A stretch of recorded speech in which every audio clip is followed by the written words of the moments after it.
عزیز حالتون چطوره؟ به نیمه نهایی جام این فصلمون خوش اومدید. اینجا الان نیمه نهایی هستیمش. ممنون میشم چنل من سابسکرایب کنید و زنگوله کنارش هم بزنید که اولین نفر با خبر بشین. بچه ها این ویدیو رو حتما برای دوستانتون شیر کنید و این ویدیو رو هم لایک کنید. امیدوارم امروز هم یه بازی جذاب ببینیم و این نیمه نهایی فینال هم چند روز دیگه برگزار میشه. به نظرتون کی میتونه توی این فینال قهرمان بشه در این جام؟ خب جام بازی شروع شد. بریم ببینیم اولین بازی نیمه نهایی کدوم تیم قراره برنده این بازی باشه. حتما تو کامنت ها بگین کی به نظرتون قهرمان میشه و حتما بنویسید کدوم تیم راهی فینال میشه. تیم آبی که دیدیم همین الان اول بازی دارن ترایی میگیرن. تیم زرد 2-1 میکنه بازی رو. این برم ببینیم تیم آبی و این برم بازی 3-2 4-2. بچه اینجا فرقش با فینال اینه که اینجا 50 کیله است بازی و توی فینال 100 کیله است، یعنی 2 برابر نیمه نهایی هستش. تیم آبی خیلی هم نایف کشی کی نایف کشی کرد؟ نایف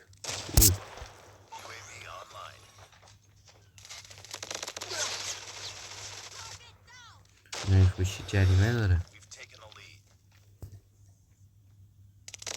اینجا ایفتی شده.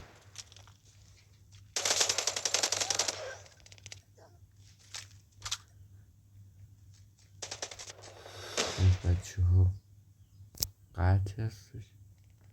ببینیم 12-5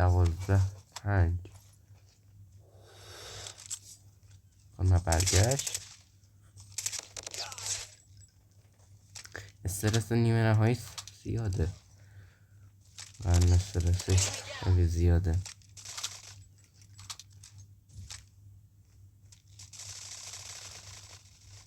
تیم آبی تونستن 18-6 کنن بازیو. بچه ها بعضی وقتا ضعیفه.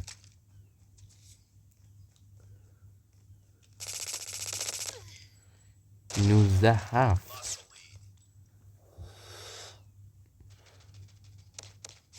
ببینیم بازی نیمه نهاییش جالب.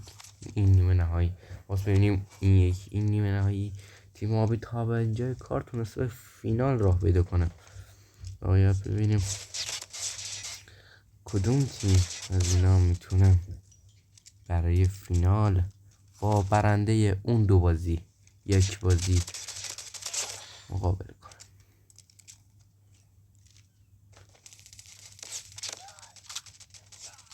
بازی 8-25 استرس بازی زیاده واقعا و هر لحظه امکانش هست که ببازن و خب استرس بازی زیاده دیگه. بازی تا به اینجای کار 27-9. اینجا یکی از با جک 12 کم کردن. بازی 28-10 29-13. نظر شما کی میتونه برای فینال راه پیدا کنه؟ تیم 7 یا 6؟ تا به اینجای کار تیم 7 نه آره بکنم تیم 7 تونسته راه پیدا کنه.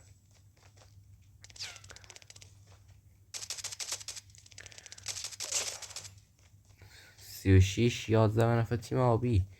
بریم تیم زرد مثل این که استرس گرفتن اصلا تو حال خودشون نیستن.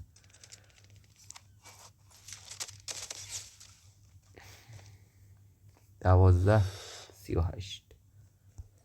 تیم آبی تا به اینجای کار یکی از فینالیست های این جام بوده.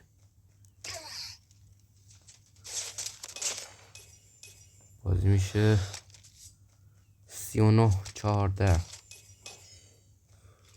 39.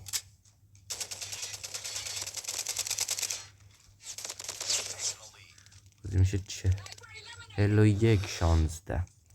9 تای دیگه این تیم به یه مرحله بعد. مرحله اول که دیدیم 40 کیلو بود، مرحله دوم 50 کیلو و مرحله آخر یعنی فینال 100 کیلو.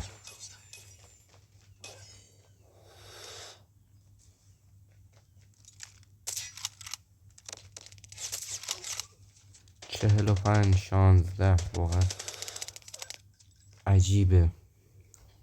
تیم زرد هنوز نتونست خودنمایی کنه که، ولی دیگه تایمی هم نداره خودنمایی. 48-17 اصلا به اون این بازی نمیاد. چی شده؟ و 50 تمام. تیم آبی راهی فینالش. بچه ها ممنونم که ویدیو من رو برای دیدن خوب کنید. تا بازی های بعدی خدا نگهدار. ممنون که چنل من رو سابسکرایب